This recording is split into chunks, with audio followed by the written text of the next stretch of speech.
Olá, meu aluno, olá, minha aluna. Eu sou o professor Marco Antônio Silva de Macedo Júnior, professor de Direito do Trabalho e Processo do Trabalho do curso Legale. Estamos aqui para mais uma aula da nossa revisão geral de processo do trabalho. Hoje estamos aqui no nosso 5º encontro. Na aula passada, na 4ª aula, nós estudamos as regras de petição inicial e as regras que envolvem a defesa da reclamada. Na aula de hoje, falaremos sobre audiência trabalhista, as regras que envolvem uma audiência no processo do trabalho. E aí veremos todas as peculiaridades dessa audiência trabalhista, regras importantes, tanto para o dia a dia da advocacia, para as provas nas faculdades, concursos públicos e o exame da OAB. São regras questionadas em concursos e para o exame da OAB. Então vamos lá. Coloquei aqui no nosso quadro aquilo que nós vimos na aula de ontem. A petição inicial é distribuída na vara do trabalho. Está aqui no nosso quadro. Vimos que a petição inicial, quando é distribuída, o juiz da vara agora vai notificar a reclamada para comparecer na audiência. Vimos isso na aula de ontem, artigo 841 da CLT.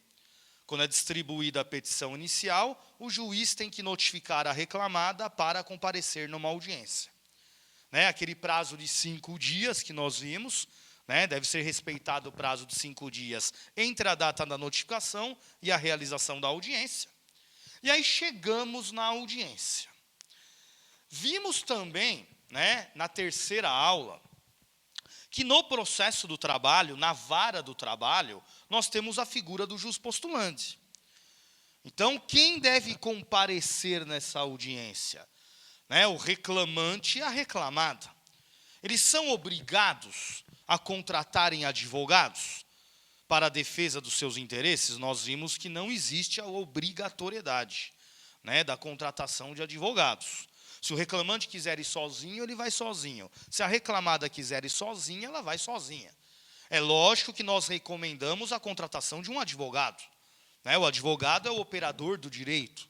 O advogado sabe defender os interesses do seu cliente usando a técnica profissional.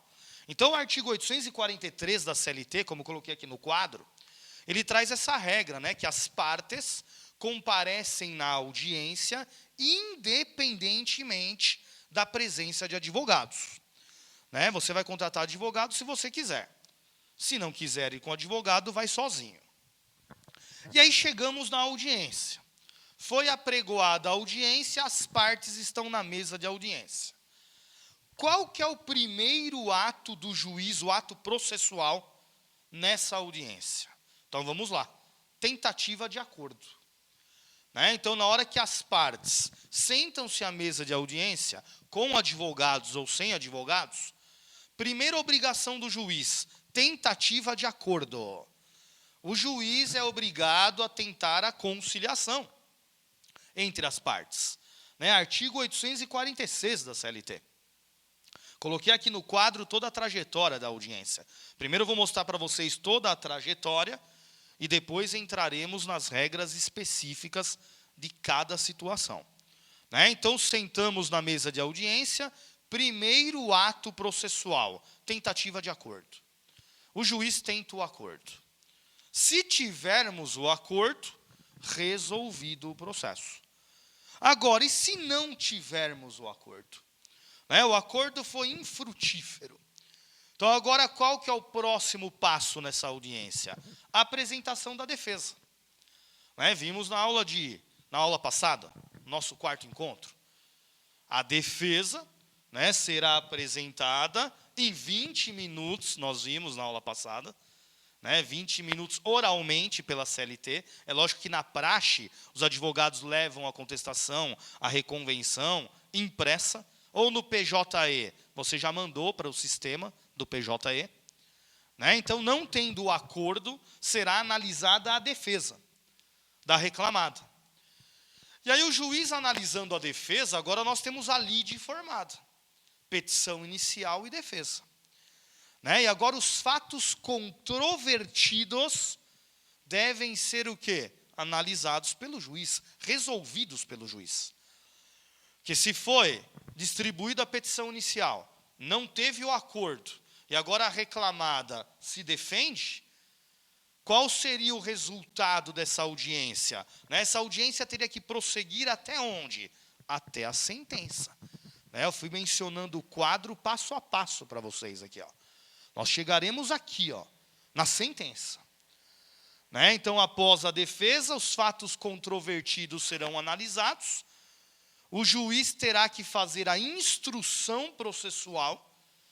Coloquei aqui a instrução. Vai ter que instruir o processo para tentar eliminar essas controvérsias. E o final dessa audiência termina com uma sentença.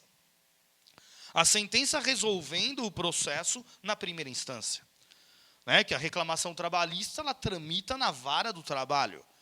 E aí, depois da sentença da vara, nós temos os recursos, que é a matéria da nossa próxima aula. Nosso 6º encontro, a aula é sobre recursos trabalhistas. Então, o processo na vara vai chegar até a sentença julgando a reclamação trabalhista. Então, vamos comentar agora, passo a passo, as regras importantes que acontecem aqui nessa audiência. Esses atos processuais que eu estou falando para vocês. Primeira situação importante, muito questionada nas provas da faculdade, concursos públicos, o exame da OAB, e o advogado, na hora da audiência, o advogado mesmo, na prática trabalhista, ele tem que conhecer essas regras, porque o juiz vai ter que aplicar essas regras na audiência. Qual é a primeira situação importante? A ausência das partes nessa audiência. Nós vimos na aula de ontem que a audiência trabalhista, ontem que eu falo o encontro anterior, a nossa 4ª aula, o 4º encontro, na aula passada. Então, nós vimos na aula passada que a audiência trabalhista é una.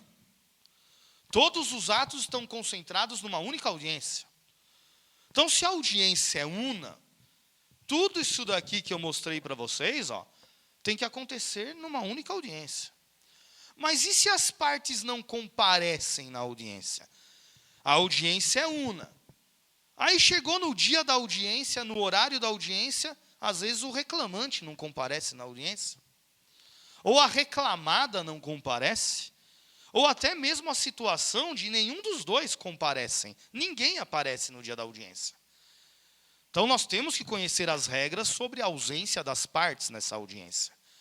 Então, agora vamos aqui, para a parte em vermelho, aqui, coloquei para vocês aqui, A ausência das partes na audiência una.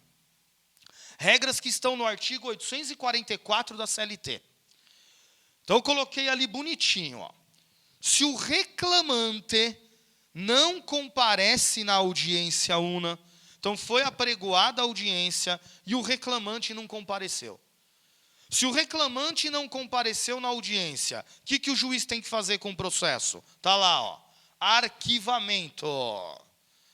A reclamação trabalhista terá que ser arquivada. E o que significa um arquivamento? Extinção sem resolução do mérito. Ou seja, o reclamante pode ingressar novamente com a sua reclamação trabalhista. Agora, esse processo aqui está arquivado. Ele vai ter que distribuir uma nova reclamação trabalhista com esse arquivamento. Então, se o reclamante não comparece na audiência una, a reclamação trabalhista é arquivada. Agora, e se a reclamada foi citada, foi notificada e não comparece no dia da audiência? Qual é a situação agora? Qual que é o procedimento do juiz? Então, o artigo 844, o mesmo artigo, diz que agora será aplicada a revelia e confissão da reclamada. Então, se a reclamada não comparece na audiência una, ela é revel e confessa. O que significa revelia? Revelia significa, na área trabalhista, ausência de contestação, ausência de defesa. Quem não se defende é revel. E se ela é revel, o artigo 844 da CLT diz que o juiz também tem que aplicar a confissão. Então, a reclamada é revel e confessa. E o que significa essa confissão? Estão lembrados? Essa confissão é aquela confissão ficta. Ou seja, já que a reclamada não apareceu na audiência para se defender, o juiz presume como verdadeiros todos os fatos alegados na petição inicial. Então, serão presumidos como verdadeiros todos os fatos alegados na petição inicial. Então, a reclamada está condenada na matéria fática. A matéria fática é considerada verdadeira. Então, o juiz julga procedente a reclamação trabalhista nessas matérias fáticas. Todos os fatos que o reclamante arguiu na petição inicial serão considerados verdadeiros pelo juiz. Mas é lógico que é uma presunção de verdade. Por isso que é chamada confissão ficta. Perfeito? Então está aqui, ó. Reclamada, aqui no nosso quadro. Reclamada não compareceu na audiência, revelia e confissão. Agora, e se ninguém comparece na audiência? Às vezes acontece isso. Né? O juiz apregou a audiência e ninguém comparece. Nem o reclamante, nem a reclamada. Então, qual é a situação processual agora? Também é arquivamento. Então, se ninguém comparecer na audiência una, a reclamação é arquivada. Ou seja, o simples fato de o reclamante não ter comparecido já acarreta o arquivamento. Mas, professor, a reclamada também não foi. Mas o fato de o reclamante já não ter aparecido já significa o arquivamento. Né? Porque quem que deu entrada na reclamação trabalhista? Quem que movimentou o Poder Judiciário? O reclamante, distribuindo a petição inicial dele. Ele era o maior interessado nessa audiência. Então, se ninguém apareceu na audiência, a reclamação será arquivada. Então, essas são as 3 situações que nós teremos que saber do artigo 844 da CLT. Audiência una. Reclamante não compareceu, arquivamento. Reclamada não compareceu, revelia e confissão. Ninguém compareceu, arquivamento. Perfeito? Aí eu coloquei uma observação aqui embaixo. Ó. Observação. Insalubridade e periculosidade. Então vamos contar essa observação, que eu até brinco, né? Isso aqui é a chamada pegadinha do malandro. Né? Numa prova da OAB ou num concurso público. O que significa essa observação insalubridade e periculosidade? Né? Às vezes no exame da OAB ou num concurso público, ou até mesmo numa prova na faculdade, eles colocam na questão a seguinte situação. O reclamante distribuiu sua petição inicial em face da reclamada. E o reclamante está postulando o que nessa reclamação trabalhista? O adicional de insalubridade, ou adicional de periculosidade. Aí a questão diz o seguinte, que a reclamada foi notificada para comparecer na audiência, e no dia da audiência a reclamada não comparece. Então presta atenção na questão, hein? O reclamante está processando a empresa pedindo insalubridade e periculosidade. Reclamada foi citada, foi notificada e não comparece no dia da audiência. O que o juiz tem que fazer? Aí eu brinco, nas aulas. Os trouxas vão responder o quê? Revelia e confissão. Professor Marco acabou de ensinar a regra. Se a reclamada não comparece na audiência, está aqui no quadro. Ó, revelia e confissão. Cuidado, porque agora não é revelia e confissão. Por isso que eu falo que é a chamada pegadinha do malandro. Se o reclamante pediu insalubridade e periculosidade, se a reclamada não comparece na audiência, o juiz não pode dar revelia e confissão. Porque o que nós estudamos no nosso quadro do artigo 844 da CLT? A revelia e confissão é só para as questões fáticas. Insalubridade e periculosidade não é matéria fática, é matéria técnica. Só quem pode falar se o ambiente é insalubre, se o ambiente é periculoso, é um perito. Não se esqueçam que a perícia é obrigatória nos processos de insalubridade e periculosidade. Artigo 195 da CLT, anotem aí, artigo 195, parágrafo 2º da CLT. A perícia é obrigatória. Então agora o juiz não pode aplicar a revelia e a confissão. Se a reclamada não compareceu na audiência, qual que é o procedimento a ser adotado pelo juiz? Você tem que responder o quê? Deve ser realizada a perícia. Porque é o que eu falei, os trouxas vão responder que o juiz tem que aplicar a revelia e a confissão. Errou. Quem respondeu revelia e confissão errou. Qual seria a resposta correta? Realização de perícia. Tem que ser realizada a perícia. O reclamante só vai ganhar a insalubridade e a periculosidade se a perícia confirmar que o local é insalubre, que o local é periculoso. Então, muito cuidado com essa observação. E aí eu reforço de novo a regra. A revelia e a confissão, quando a reclamada não comparece na audiência, é só para as matérias fáticas. Insalubridade e periculosidade não é matéria fática, é matéria técnica. Perfeito? Mais uma situação importante aqui. Qual é a situação? Chegamos no dia da audiência. O reclamante está lá na audiência. Mas a reclamada não comparece. Só o advogado da empresa está lá. Isso acontece muito em audiências, viu? Eu só advogo para reclamante no meu dia a dia da advocacia. E acontece isso em audiências minhas. Eu estou lá com o meu cliente e às vezes a reclamada não aparece na audiência. Só aparece o advogado da empresa. O advogado. Com a procuração, né, e a contestação. Então, cuidado com essa regra. Né? Se no dia da audiência a reclamada não compareceu, mas o seu advogado comparece, munido da procuração e da contestação, o que o juiz teria que fazer? Então, vamos lá. Nós temos essa regra já pacificada pelo TST.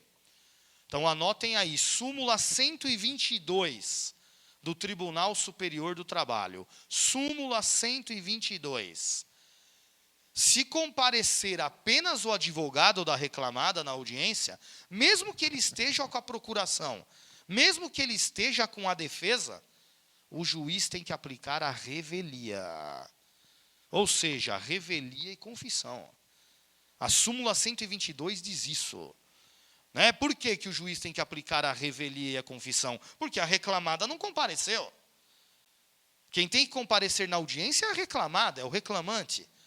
Já vimos isso aqui no artigo 843 da CLT, aqui no nosso quadro. Nós vimos que você nem precisa contratar advogado na audiência, você pode ir sozinho. Então, quem tem que comparecer na audiência é o reclamante, é a reclamada.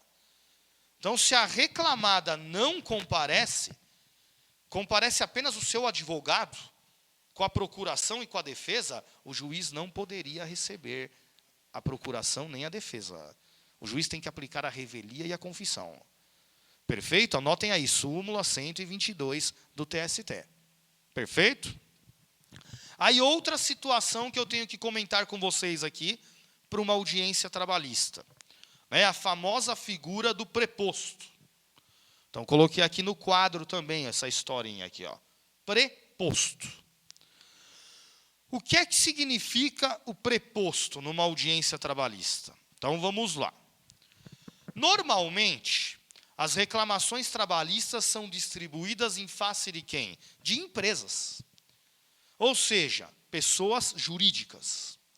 E aí não se esqueçam que as pessoas jurídicas, né, possuem sócios, né, os representantes legais da pessoa jurídica. Então, a pessoa jurídica ela tem no seu contrato social os seus sócios. Então, vamos lá. Quem deveria comparecer na audiência representando a empresa? Os seus sócios. Né? O sócio é o representante legal da empresa. Então, é o sócio que teria que comparecer no dia da audiência para defender os interesses da empresa. Só que o sócio é uma pessoa muito ocupada. Né? O sócio ele tem muitas tarefas no seu dia a dia, na área empresarial. Por isso que a CLT traz a figura do preposto. Então, a CLT diz o seguinte, que se o sócio não pode comparecer na audiência, ele pode indicar uma outra pessoa para representá-lo no dia dessa audiência. Como é que chama essa pessoa? O preposto. O preposto. Então, o sócio indica um preposto. para representar a empresa no dia da audiência. E essa regra está na CLT, no artigo 843, parágrafo 1º. Coloquei aqui na nossa lousa aqui, ó. Artigo 843, parágrafo 1º da CLT. E agora nós vamos ter que analisar o que é que diz a CLT sobre o preposto. A CLT diz que o preposto tem que ser um gerente, né? O que seria aqui o gerente? Aquele gerente, cargo de confiança, né? O gerentão. Na ausência do dono, é o gerente que toma conta da empresa. Então, o preposto teria que ser o gerente ou qualquer outra pessoa. A CLT diz isso no artigo 843, parágrafo 1º. O preposto tem que ser um gerente ou qualquer outra pessoa que tenha conhecimento dos fatos. Então, essa regra também é importante, né? O preposto tem que conhecer dos fatos. Então, ele tem que saber o que está sendo discutido nessa reclamação trabalhista. O preposto tem que saber o que o reclamante está pedindo na petição inicial e o que a reclamada está arguindo na sua defesa. O preposto está defendendo os interesses da empresa no dia da audiência. Então, a CLT diz que o preposto tem que ser um gerente ou qualquer outra pessoa que saiba dos fatos. Agora, o TST trouxe uma nova interpretação sobre o preposto na sua jurisprudência. Marquei aqui na lousa. Súmula 377 do TST. Então, a súmula 377 do TST, né, deu uma nova interpretação ao artigo 843 da CLT. O TST pacificou na sua jurisprudência que o preposto não pode ser qualquer pessoa. Que o preposto teria que ser um empregado da empresa. Está na súmula 377 aqui, ó, empregado. Então, pelo TST, o preposto teria que ser ou o gerente, né, ou outro empregado da empresa, não qualquer pessoa. Ou seja, se no dia da audiência o preposto não é o gerente, é uma qualquer outra pessoa que não seja empregado, pela súmula 377 do TST, o juiz tem que aplicar a revelia e confissão na reclamada. É como se a reclamada não tivesse comparecido na audiência. Porque o preposto não é empregado. Que o TST pacificou, o preposto tem que ser empregado da empresa. Que aquele gerente, ele é empregado, o gerente. É o empregado, o cargo de confiança. Então, na ausência do gerente, quem teria então que ser o preposto? O TST diz que teria que ser um outro empregado, não qualquer pessoa. Perfeito? Entenderam essa regra? Só que aí eu tenho que dar agora as duas exceções na súmula 377 do TST. Essa súmula 377 tem duas exceções. Por isso que aqui as regras são bem peculiares, nós temos que conhecer essas regras. A súmula 377, ela diz o seguinte na parte final. Então, a regra geral, qual é a regra geral? O preposto tem que ser empregado da empresa. Se não for empregado, a empresa é revel e confessa. Agora, o TST, na súmula 377, traz duas exceções. Então, em duas hipóteses, o TST aceita que o preposto seja qualquer pessoa. Quais são as duas hipóteses? Primeira, se a reclamação trabalhista for de empregado doméstico. Né? Se for uma reclamação trabalhista de empregado doméstico, agora o preposto pode ser qualquer pessoa. O preposto não precisa mais ser empregado, pode ser qualquer pessoa que saiba dos fatos. Vamos dar um exemplo. Eu sou empregador doméstico. Então, na minha residência, eu tenho uma empregada doméstica, trabalhando na minha residência. E aí eu demito a minha empregada doméstica. E ela propõe uma reclamação trabalhista. Quem é o empregador dela? Não é uma empresa, não é uma pessoa jurídica. Sou eu, uma pessoa física. Né? Não se esqueçam que o empregador doméstico não é uma pessoa jurídica, é uma pessoa física. Que a doméstica não trabalha para uma empresa, trabalha na casa de uma pessoa.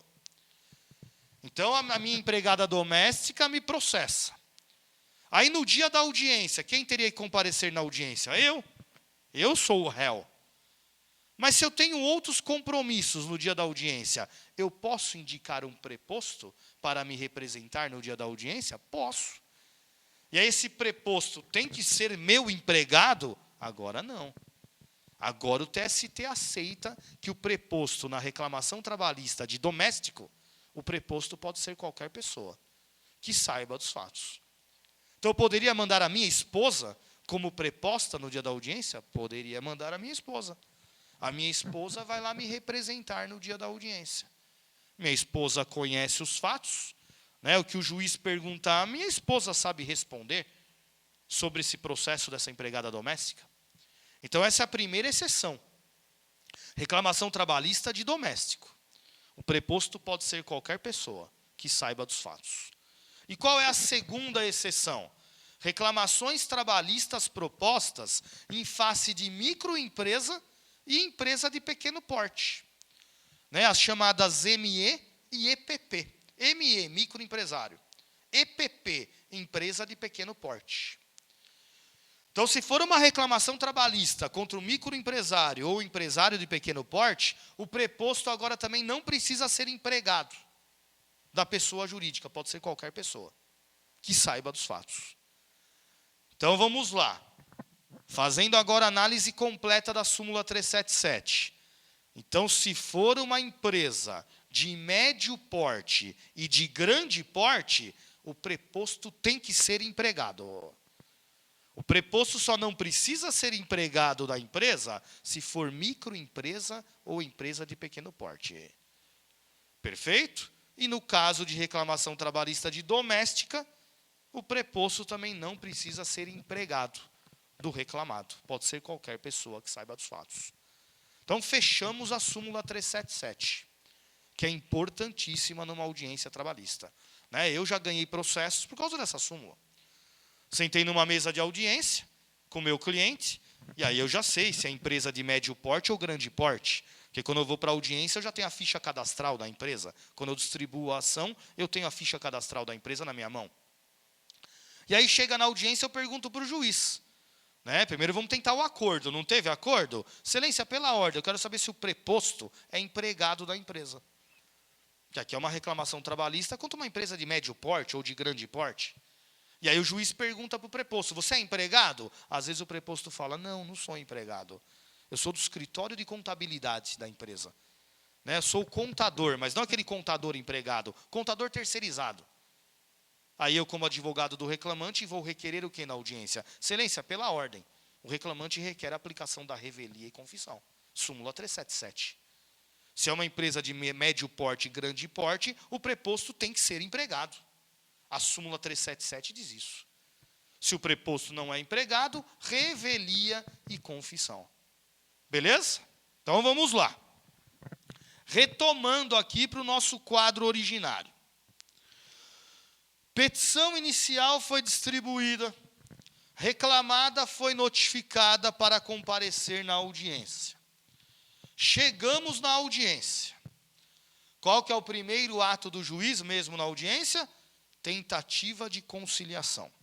Tentativa de acordo. As partes negociam ali na mesa, né? O reclamante, a reclamada faz sua proposta, o reclamante fala qual é a sua pretensão, e aí eles discutem os valores e chegam num valor comum. Então as partes chegaram num acordo. Se as partes chegaram num acordo, primeira pergunta que eu faço para vocês: o juiz é obrigado a homologar o acordo? Então vamos dar um exemplo. Chegaram num valor lá de 20 mil reais. O reclamante aceitou o valor de 20 mil reais que a reclamada ofereceu. O juiz é obrigado a homologar esse acordo de 20 mil reais? Essa regra já caiu em vários concursos, em vários exames da OAB. Então qual é a resposta? O juiz não é obrigado a homologar o acordo. O juiz ele homologa o acordo se ele quiser. A homologação de acordo é uma faculdade do juiz, não é uma obrigação. E onde que está essa regra? Anotem aí, súmula 418. Súmula 418 do TST. Então o TST diz que o juiz não está obrigado a homologar o acordo. Se o juiz entende que aquele acordo não é bom para o processo, ele não é obrigado a homologar. Se ele perceber que aquele acordo homologado pode fraudar o INSS, fraudar a Receita Federal, o juiz não é obrigado a homologar. Então, a homologação de acordo é uma faculdade do juiz, não é uma obrigação. Súmula 418 do TST. Mas supondo que o juiz homologue, que é o que acontece normalmente nas audiências. Né? O juiz homologa o acordo. Então, 20 mil reais, vamos dar o exemplo aí que eu estou falando. 20 mil reais, o reclamante aceitou a proposta da reclamada, e aí o juiz homologa o acordo. Raciocinem comigo. Se o juiz homologou o acordo, o que o juiz está fazendo com essa reclamação trabalhista? Ele está encerrando o processo. Ele está prolatando uma sentença. Homologação de acordo é uma sentença do juiz. Só que é lógico que não é aquela sentença de mérito, né? O juiz não está julgando a reclamação procedente, improcedente, parcialmente procedente, extinção sem resolução do mérito, nada disso. Quando o juiz homologa um acordo, ele está sentenciando de uma forma diferente. É a chamada sentença homologatória de acordo. Coloquei aqui na lousa, aqui embaixo. Audiência, acordo, e aí o juiz prolata a sentença homologatória. Qual é a situação importante quando o juiz homologa esse acordo? Cabe recurso dessa sentença? Né? Que a nossa próxima aula é sobre recursos. Então, se o juiz homologa o acordo, ele está dando uma sentença. Sentença da vara do trabalho. Caberia recurso contra essa sentença? O reclamante pode recorrer de uma sentença que homologou o acordo? A reclamada pode recorrer dessa sentença que homologou o acordo? Então, a solução, a resposta está no artigo 831 da CLT. 831, parágrafo único. O reclamante não pode recorrer da sentença que homologou o acordo. A reclamada também não. Ou seja, o termo de conciliação, a sentença que homologou o acordo, é irrecorrível para as partes.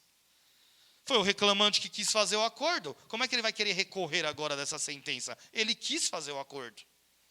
A reclamada também. Então, é irrecorrível para as partes a sentença que homologou o acordo.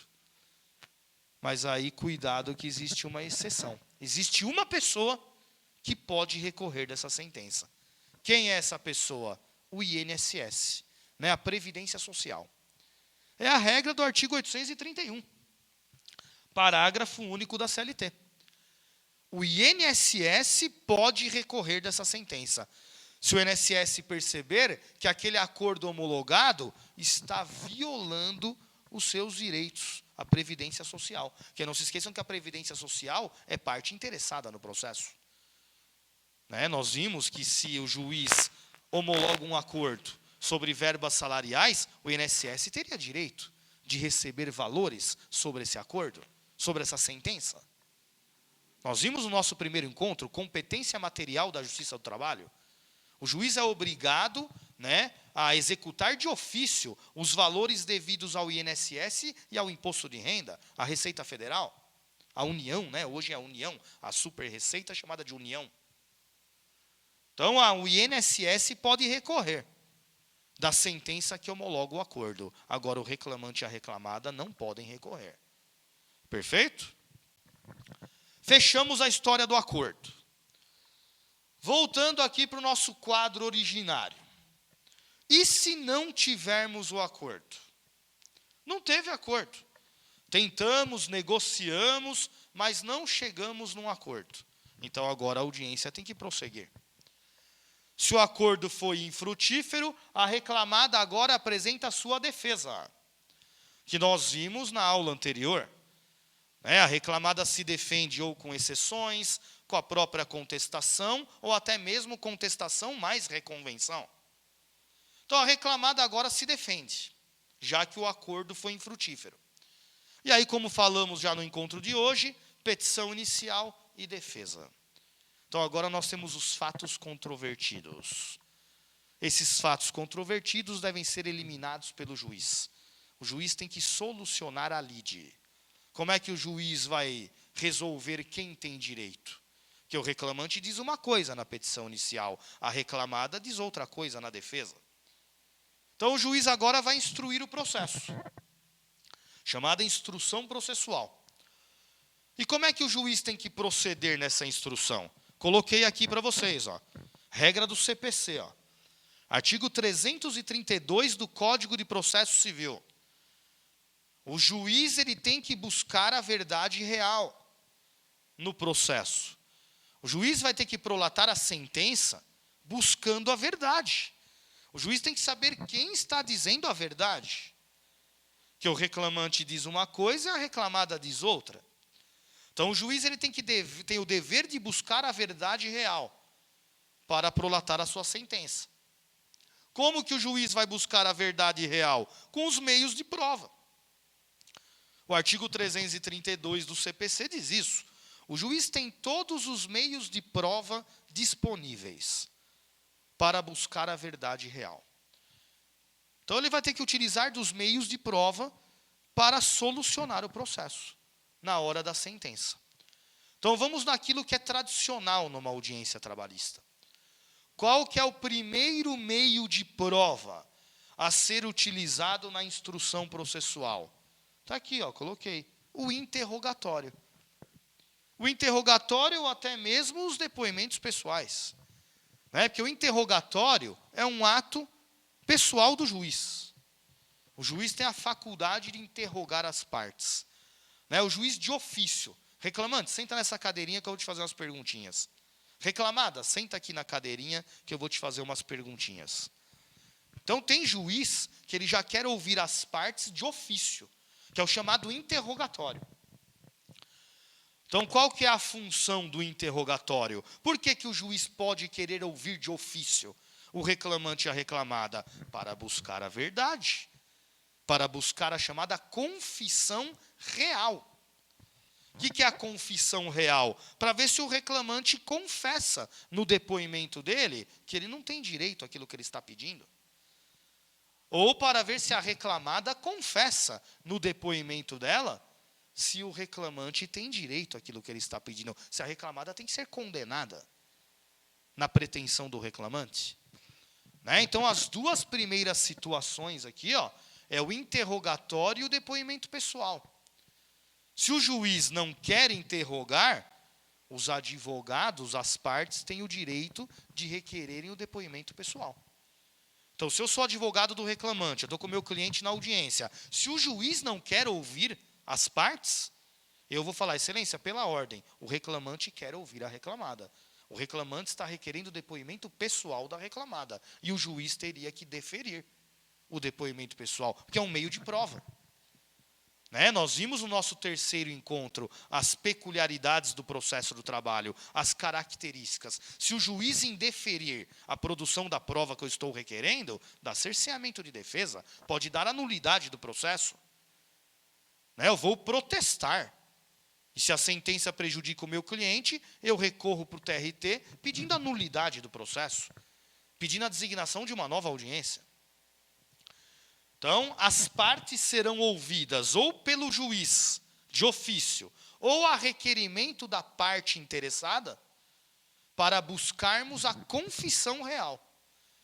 E aí vem aquela história que eu falei do preposto, a situação importante. O preposto tem que ter conhecimento dos fatos. Porque se eu faço a pergunta, se o juiz faz a pergunta, e o preposto responde, não sei, o juiz tem que aplicar a confissão. Porque nós vimos que o preposto tem que conhecer dos fatos. O preposto tem que saber aquilo que está sendo discutido no processo. Porque às vezes você faz a pergunta para o preposto, ele fala, não sei, desconheço. Confissão. Confissão da reclamada. Perfeito? Se o juiz ouviu as partes, e mesmo assim os fatos continuam controvertidos, né? Então, o reclamante, no seu depoimento, confirmou o que está na petição inicial. A reclamada, no seu depoimento, confirmou o que está na defesa. Então, os fatos continuam controvertidos. Então, o juiz agora tem que prosseguir com os meios de prova para tentar buscar a verdade. Então, numa audiência trabalhista, qual é a outra prova importantíssima? Numa audiência trabalhista, a prova testemunhal. Então, agora vem a oitiva de testemunhas. Então, agora o juiz vai ouvir as testemunhas para buscar a verdade. E aí nós temos que saber que essas testemunhas, dependendo do procedimento da sua reclamação trabalhista, a quantidade de testemunhas. Se o rito for o ordinário, cada parte pode ouvir até 3 testemunhas. Artigo 821 da CLT. Agora, se o rito é o sumaríssimo, agora cada parte só pode ouvir 2 testemunhas no máximo. Artigo 852 da CLT. Então, a prova testemunhal, primeira coisa que a gente tem que saber na audiência trabalhista sobre a prova testemunhal, a quantidade de testemunhas. Rito ordinário, 3 testemunhas. Rito sumaríssimo, 2. Perfeito?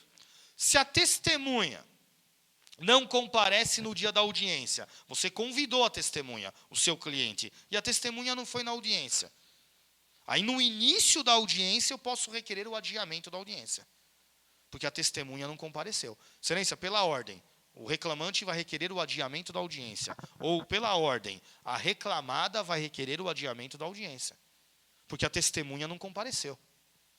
E aí o juiz adia a audiência? Adia. Na hora que você senta na mesa de audiência, você já vai falar para o juiz, eu quero o adiamento, excelência. A testemunha que foi convidada pelo meu cliente não veio. Então, você tem que requerer o adiamento da audiência no início da audiência, se a testemunha convidada não foi. Porque como a audiência é una, você já tem que levar as testemunhas no dia da audiência. Juiz adia a audiência? Adia. Só que agora, cuidado. Se o rito for o ordinário, o adiamento é simples. Artigo 825 da CLT. Você vai requerer o adiamento, o juiz adia. Agora, se o rito for o sumaríssimo, o juiz vai adiar a audiência somente se você comprovar que a testemunha foi convidada. Você tem que levar um comprovante na audiência que o seu cliente convidou a testemunha. Então, esse comprovante, normalmente, é um telegrama, uma carta com aviso de recebimento, um e-mail. Ou seja, você tem que comprovar que a testemunha foi convidada e ela sabia da audiência, no rito sumaríssimo. Artigo 852. Beleza? Então, voltando aqui para a prova testemunhal. Vamos ouvir as testemunhas. Aí uma coisa que acontece muito em audiência, que cai toda hora em concurso público, toda hora cai no exame da OAB. Nós temos a figura da contradita de testemunhas. Então, o reclamante pode contraditar as testemunhas da reclamada. Pode falar, excelência, essa pessoa não pode ser testemunha, vou contraditá-la. Ou o inverso, que é o mais comum, a reclamada querer contraditar a testemunha do reclamante. Porque se a contradita for deferida, aquela pessoa não é ouvida como testemunha. Você elimina aquela testemunha do processo. E as reclamadas usam de uma fundamentação que o TST já pacificou na jurisprudência. Olha só qual é a situação. Normalmente, quem vai ser a testemunha do reclamante? Um outro empregado que trabalhou com ele. Isso é comum no processo trabalhista. Se a empresa viola os direitos trabalhistas dos empregados, todo empregado que é demitido, ele vai processar a empresa. Que aquela empresa não paga os direitos trabalhistas corretamente. Então, quem vai ser a minha testemunha? Um outro colega que trabalhou comigo, que também está processando a empresa. Então, as empresas alegam isso na audiência. Na hora que entra a testemunha do reclamante e senta lá na cadeirinha, na hora de dar a sua qualificação, o advogado da reclamada, excelência, pela ordem, a reclamada vai contraditar a testemunha do reclamante. Aí o juiz pergunta assim, qual é a fundamentação, doutor? Ele tem interesse no processo, excelência, porque ele também processou a empresa. Isso acontece muito na audiência trabalhista. A reclamada contraditar a testemunha do reclamante com a fundamentação de que a testemunha também tem processo contra a empresa. Então, ela não pode ser testemunha, ela tem interesse no processo. Então, nós já temos uma súmula no TST, acabando com essa discussão. Então, anotem aí, súmula 357. Súmula 357 do TST. O que é que diz a súmula 357? Diz que não torna suspeita a testemunha o fato de ela também ter processo contra a empresa. Então, o juiz não pode acolher a contradita. A pessoa tem que ser ouvida como testemunha. Ela não tem interesse nenhum. Ela pode ser testemunha, sim. O fato de ela ter processo contra a empresa não impede ela de ser testemunha. Então, a súmula 357 acabou com essa discussão. Então, na audiência, o advogado do reclamante tem que ficar esperto. Na hora que a reclamada faz a contradita, excelência, pela ordem, o reclamante requer a aplicação da súmula 357. A contradita tem que ser rejeitada. O fato da testemunha do meu cliente também ter processo contra a empresa não impede ela de ser testemunha. Ela não é suspeita. Perfeito? Isso cai muito em provas e em concursos, hein? E aí o juiz se convence com a testemunha. O juiz vai se convencer com as testemunhas ouvidas nos autos. E aí o juiz já prolata a sentença? Ainda não. Na hora que o juiz encerra a instrução, qual é a obrigação agora do juiz? Razões finais. Olha o nosso quadro, a sequência aqui. Então agora o juiz tem que conceder um prazo de 10 minutos para o reclamante e para a reclamada, se quiserem aduzirem suas razões finais, que são orais, a audiência é una. Teria que ser na hora da audiência, oralmente. O reclamante vai falar em razões finais, e a reclamada, se quiser, também. 10 minutos para cada parte. Aí, após as razões finais, o juiz já pode prolatar a sentença? Ainda não. A CLT diz que o juiz agora tem que tentar novamente a conciliação. Nova tentativa de acordo. Então, antes da sentença, ele tem que tentar um acordo de novo. Olha, eu vou prolatar a sentença. Vocês não querem mesmo fazer um acordo? Estou dando mais uma chance de as partes se conciliarem. Vocês não querem fazer um acordo? Se as partes não chegaram num acordo, agora sim o juiz prolata a sua sentença. Então, numa audiência trabalhista, pelas regras da nossa legislação, e regras que nós falamos da jurisprudência do TST, essas são as situações de uma audiência trabalhista. A audiência é una. Então, no dia da audiência, sentou na mesa de audiência, se não teve o acordo, nós teríamos que sair da mesa de audiência com a sentença na mão. Essa é a regra da lei. Perfeito? Então, encerrada a instrução, razões finais, 10 minutos para cada parte, nova tentativa de acordo. E aí, não tendo o acordo, a sentença do juiz. E essa regra de razões finais e nova tentativa de acordo, artigo 850 da CLT. A regra está no artigo 850. Perfeito? Então, chegamos aqui ao final da aula. Analisamos tudo que foi importante, sobre a ausência das partes na audiência, a figura do preposto, a figura da instrução processual, testemunha, quantidade de testemunhas, contradita de testemunha de reclamante que também tem processo contra a empresa, regra de razões finais, nova tentativa de acordo e a sentença solucionando o processo. Aí no nosso próximo encontro, nós vamos falar dos recursos, que na hora que o juiz sentenciou, julgando o processo, agora, quem não gostou da sentença tem o direito de recorrer. Então, no nosso próximo encontro, na nossa 6ª aula, falaremos sobre os recursos trabalhistas. Beleza? Um grande abraço do professor Marco Antônio. Até o nosso próximo encontro. E eu sou o Legale. E você?